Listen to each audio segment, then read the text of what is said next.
October 29, Wednesday, 2025. Mario once again, continuing with the test of this motor here, this new rewind. This motor is coming out at 732 kV, 5640 RPM. Some of the measurements I took last night, and I'm about to do this so that I can record this on this video. Basically, run the same test here. Now, I am using this kV RPM meter, which makes life a lot easier. My God, I had this meter. It was in a box, and I was like, I remember I seen this this meter on one of the videos, and I go, oh man, I wish I would have I wish I would have bought that. When these were available. And sure enough, I mean, I'm pretty sure you can get them done today too, but I had the meter. I mean, I buy a lot of stuff sometimes because for a rainy day or when the mood sets in. But sometimes I store these things, and then sometimes I cannot locate them right away.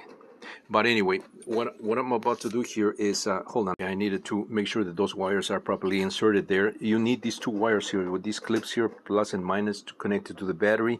I'm running a 2-cell LiPo here, and because I'm running 2-cell, this operates at 12 volts. I needed to have an external power supply here feeding 12 volts here so that this operates properly here.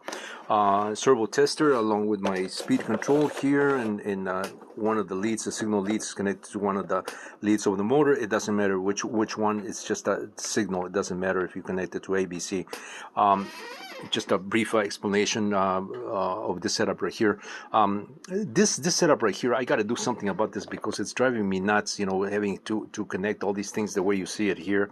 And so my next project, I think, is going to be to design a container, some kind of a box or a panel where I can just mount these things in front of me, and I can have and I can just plug these things without all these wires sticking out and without all these connections here.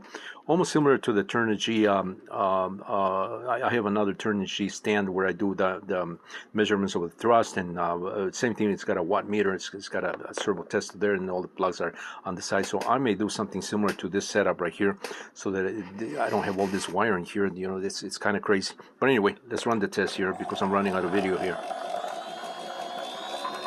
So let's just look at the kV here, the motor, 7.57 volts, 7.56, 730. I said about 30, I was getting 732 kV at 7.7 volts. I'm getting 732, which is because of the voltage drop there, a slight voltage drop, 5160 RPM.